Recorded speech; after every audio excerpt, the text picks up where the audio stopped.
How old's your baby? She's my granddaughter. Oh yeah? Where are you from? We're from Pitch Springs, Arizona. Her name is Jasmine, and she's 1 month. And Jasmine's grandmother, Victoria Watanabe.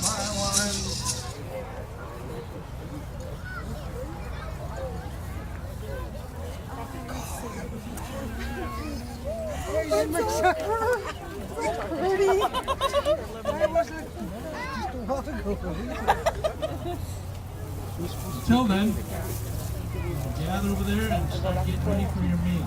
I don't know. You know what? I don't know what's on the menu. But it was prepared by, who was it prepared by? Council. Everybody coming together.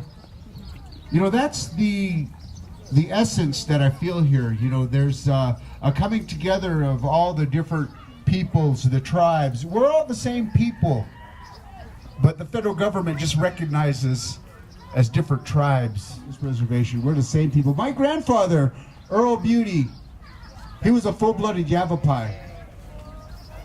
My grandmother, Hazel Beauty Smith, she was a full-blooded Apache. The Pai Festival, is it possible without leadership? Leadership isn't just at the top being on the tribal council. Leadership is the people doing the work, the people telling others what to do and how to do it. That's leadership.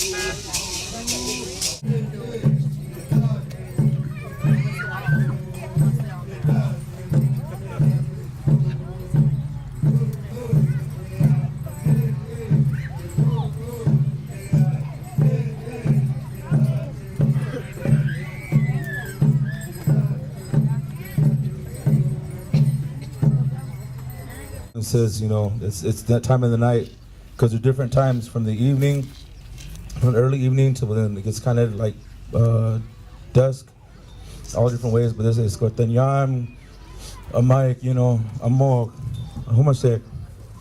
Okay. Amo way, amaya well, amo way, amaya well, amo way, amaya well, amo way, amaya well, amo way, amaya well, amo way, amaya well. Amo waring amaya well, amaya mo waring amaya well, amo waring amaya well, amaya mo waring amaya well,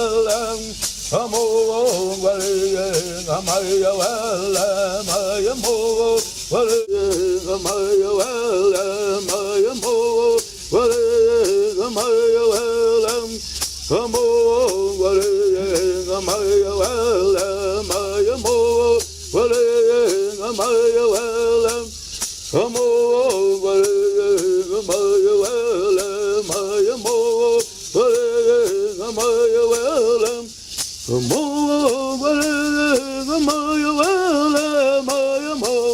waring amaya well. Okay. Well, ever since I started, my name is Bennett Jackson, and ever since I started making drums, I've just been doing more and more of it. whenever we had any of these gatherings or Pai language camps or any of the any other Pai event, I would usually do gourds. And you know, I like doing gourds, but I'm getting into drums more. Probably about 4 years ago, I was on the river, and we had one person doing our drum class at that time. But then while I was on the river, I had found a naturally hollowed shell, and it was cottonwood, and probably about this big, about this size, maybe a little bit bigger. And at the same time, I had started hunting, so my first kill went on that first drum that was found. Ever since then, it just seemed like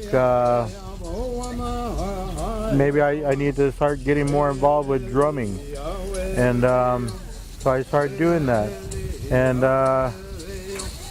kind of took over the class for drum making, and just passing it down the way I was taught. You know, we would use cottonwood, and we would also just use charcoal to blow a hole all the way through. And then we have some railroad ties that we sharpen, and a regular cobblestone, and we would use that to chisel the rest of the drum out. And as you can see, it doesn't do such a bad job. It's nice and you know, not the prettiest, but it's nice. You're not going to see that anyway. And you could go as far as you know filing that out, but I usually don't. Here's some pictures of one of our cultural arts and language classes. As you can see, I have the kids working not only with fire, where they have to blow out their own drums, you know, and they love that. They love getting burned and singeing their hair and making holes in their clothes. And you know, if they get hurt, I always say, you need to tough that out. I don't want to hear it, you know. And then with the knives, you know, they're butchering, they're skinning, and they're fleshing their own hides. You know, right here are my two daughters. My youngest one at 9 at the time, and this is her older sister. She was, I think, 14 at the time. And right there, I had to get a picture of this because I had obsidian flakes that they were using instead of knives, and they worked so much better than the knives. And I think that's because, you know, that they're smaller, so they had to really work with it that way. And they just said they loved the stone tools better than the metal tool. One of the boys blowing out his drum at the bottom corner. What's he doing there? He's using a piece of charcoal, and he's blowing a hole right through the stump. Go ahead. Okay, one small ember can make a hole like that. Sometimes you could even kind of manipulate where it's going to go. What I've used is like some water and like a sponge, and you know, if it starts getting too close to the lip, I'll be able to just get that part and then keep on blowing so it won't, you know, burn a hole on the side. What I've also found was a lot of my broken arrows, I've used them like straws, you know, and when you're concentrating all your breath into one area, you could actually move where that ember is gonna, or where it's gonna burn. So, you know, some of these things just was trial and error.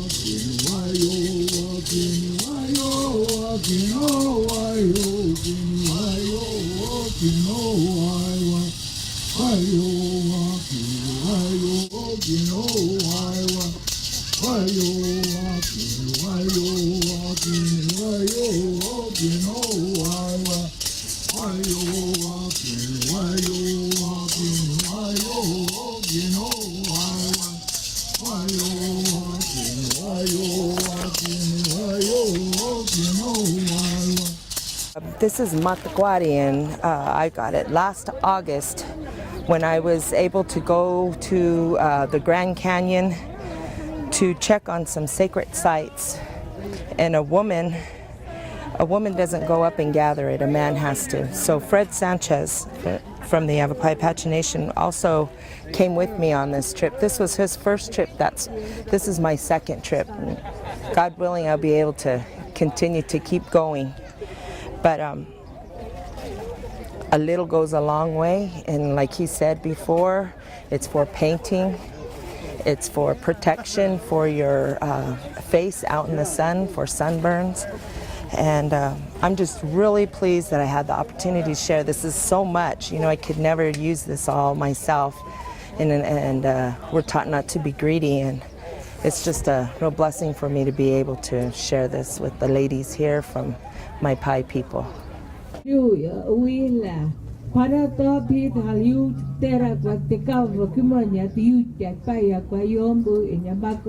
here in this area. Have a soup a wheel huge, Kakpara Tobi, Kaluch, Kanova, Imoya, Evertica. Nyaju Baju, Pai, to cook to cover you, Knab to eat them every huge. My late mother was Mabel Hannah. She died in 2002. And I had her at the house and I took care of her. She was in Supai, but she moved out in 1999. She was. I have to carry on within my heart. Thank you. I've taught my grandchildren to sing. I named everyone up one by one in their names. From Supai. Right now, I was debating if I should come or not, because of my one uncle that was left on my mother's side, who's dead, but he's in the hospital in Coconino. He got flown out a week ago, but God bless his heart. We've all blessed him and prayed for him within our hearts.